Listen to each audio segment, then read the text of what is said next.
Welcome back to the deep dive. Today we're jumping into a skill that honestly unlocks so much in language learning. Reading. We've looked at a guide aimed at learners trying to figure out how to make reading less of a struggle and more, well, useful. Our mission. Pull out the best strategies, maybe some surprising ones, that you can use right away to turn reading into a real advantage. Yeah, it's so important to get this right. Reading isn't just, about learning words, like filling up a dictionary in your head. When you do it strategically, it actually changes how your brain handles the language. It helps you really internalize grammar, build vocabulary that sticks because you see it used, and crucially, it helps you stop translating everything in your head. Right, that idea of thinking directly in English. That's the dream, isn't it? Mhm. For anyone learning a language. But let's be real, that start can be tough. Reading feels slow, you hit words you don't know all the time, and sometimes it's just boring. So the trick is finding ways to make it work, make it effective, but also, ideally, enjoyable. Exactly. And part of that is seeing the bigger payoff. Reading doesn't just help your reading, it massively boosts your speaking and listening too. Think about it. You're seeing thousands of correctly formed sentences. Your brain just starts picking up patterns like how clauses fit together, how passive voice works, things that are really hard to just memorize from rules. So when you go to speak, sentences just come out a bit smoother. Your brain knows what sounds right. Okay, seeing reading as prep for speaking, that's definitely good motivation. Let's get practical, though. Someone's listening now, they're motivated. What should they actually read? Because grabbing, I don't know, Moby Dick on day one probably isn't the best idea. No, definitely not. That's a recipe for quitting. The big advice is start small, but smart. Forget those huge novels for now. Aim for things like short stories, maybe easy news articles, or, and this is a big one, graded readers. Graded readers. Okay, let's unpack that. What makes them different from just, say, a simple kid's book? Why are they better? Right. So graded readers are specifically designed for learners. They use controlled vocabulary and grammar. Publishers base them on specific word lists for different levels, A2, B1, B2, that kind of thing. So you get material that challenges you a bit, introduces new things, but won't just overwhelm you with tons of totally obscure words. That makes sense. It's like a controlled environment. But Sure. what about plateaus? If you only stick to easy stuff or graded readers, don't you eventually just get stuck there? Yeah. When do you make the jump to, real books? That's a really good question. You definitely don't want to stay in the shallow end forever. The general advice is once you're comfortable with graded readers at maybe a B2 level upper intermediate, where you understand like 95% easily, you're probably ready. But even then, the absolute key, the secret sauce is read stuff you actually find interesting. If you're into sports, read sports articles. Fashion, read fashion blogs. Movies, read reviews. Liking the topic is what keeps you coming back for more. It's the engine. Okay, so liking it is the engine. Yeah. But consistency, Mm. that's the fuel, right? We need to make it a habit. Oh, absolutely. This came up again and again. Consistency beats volume, hands down. Reading, say, 5 pages once a week, not nearly as good as just 1 page, but every single day, that daily repetition builds up. It compounds. Now, how do we make that happen? Life gets in the way, that 15 minutes you planned, it just vanishes sometimes. Yeah, it's about fitting it in smartly. Aim for like 10 or 15 minutes, Right. minimum, every day. And link it to something you already do, like read with your morning coffee or tea. That's often a focused time.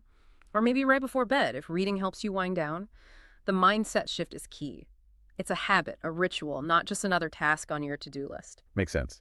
Link it to something solid. Okay, now the big one, hitting words you don't know.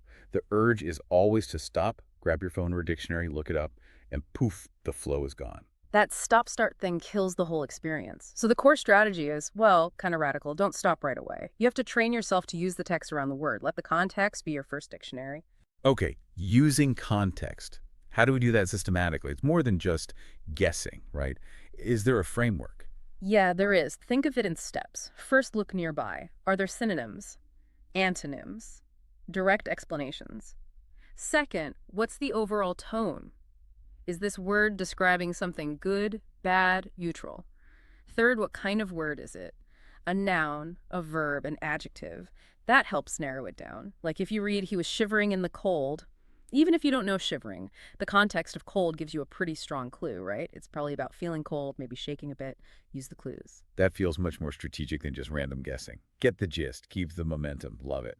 But okay, eventually you do find a word you think is important, one you want to remember. What's the best way to capture it without derailing everything? Right, so you don't want to stop every time, but some words are worth noting. The advice is a small notebook, could be physical, could be an app.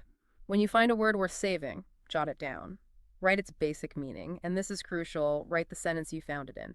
That anchors the word in a real example, not just a definition. And I liked a little tip about color coding, too. Oh, yeah. That can actually be quite helpful and kind of fun. Use different colors for nouns, verbs, adjectives. It makes you actively think about the word's job in the sentence, which helps memory. But, and this is non-negotiable, you have to review those notes regularly. Like, maybe use spaced repetition. Look at them every day for a few days, then every few days. Otherwise, you just made a list you'll never look at again. Okay, so we're building vocabulary smartly. Let's push this further. We've talked mostly about silent reading. But to really get the language into your bones, improve fluency, Mm. we need to get more interactive, right? Reading aloud comes up a lot. It's a game changer, honestly. When you read aloud, you're doing several things at once. You're practicing pronunciation, you're using the mouth muscles, you're connecting the look of the word to the sound. It's speaking practice while reading. And a really powerful tip, record yourself reading a paragraph. Then listen back. You'll immediately hear awkward phrasing or pronunciation glitches that your brain just smooths over when you read silently. That feedback loop is gold. That sounds incredibly useful, if maybe slightly terrifying at first. And then there's adding audio, right? Reading while listening. Yes, that's like double immersion. Reading the text while listening to the audiobook version, ideally synchronized. Your eyes and ears are getting the same input simultaneously. It's multisensory, which really speeds things up. And you don't need super complex stuff for this. Simple audiobooks work great. You know, classics like The Little Prince or Alice in Wonderland, things with clear narration. Right, accessible stuff. Okay, final mindset shift here. Reading for ideas, not just memorizing words. That's so important. The goal isn't to remember every single line. It's to understand the message, the story, the argument.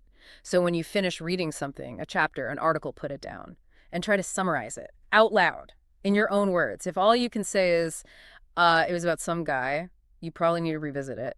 But if you can say, okay, it's about this character who faces a challenge, learns something, and changes by the end, then you've actually understood it. You've synthesized it. Synthesis, that's the goal. Okay, let's wrap up with motivation and making this stick.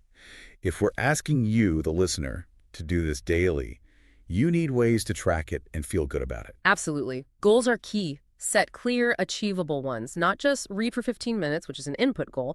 Make them output goals too, like finish one short story this week, or learn 5 new verbs related to cooking this month, something concrete. And tracking that progress. That's where something like a reading journal comes in, right? I really like that idea. Don't just write the title. Maybe note down how long you read, how many pages, maybe a cool phrase or grammar point you noticed.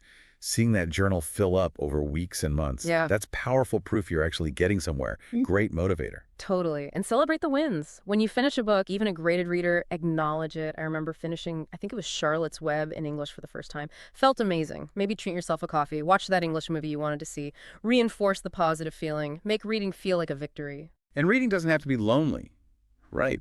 There are ways to make it more social. For sure. Join an online book club for language learners. Or find a study buddy. You could read the same story and discuss it. Or even take turns reading paragraphs aloud to each other. Or, I love this, act out dialogues from a story. Yes. That's fantastic practice. Reading, speaking, memory, all rolled into one. Even just reading subtitles while watching a movie that counts. It's fast-paced reading practice, connecting written and spoken words. Okay, so let's quickly recap the action plan here. Start easy, start interesting, graded readers are great. Read every day, even just a bit. Try context before the dictionary. Use techniques like reading aloud, maybe with audio. Set goals you can measure, track your progress. And make it fun. Reward yourself. Exactly. And remember, focus on progress, not perfection. It's okay if you don't understand every single word. Just keep going. Enjoy the story. Enjoy the process. The language will follow. And trust me, if you reread something in 6 months, you'll be amazed at how much more you understand. That's the real proof of learning. Absolutely. Okay, time for our final thought for you to chew on. We talked about reading aloud, acting things out, how reading builds internal structures for speaking. So what if? What if you started treating every single thing you read, an article, a story, anything, not just as information to absorb, but as active preparation for your next conversation? Pay attention to how the writer builds their sentences, the phrases they use, and then consciously try to use one of those structures yourself when you speak later that day. Think of reading as actively stocking your conversation toolkit. That's maybe how reading truly becomes fluency. Keep reading.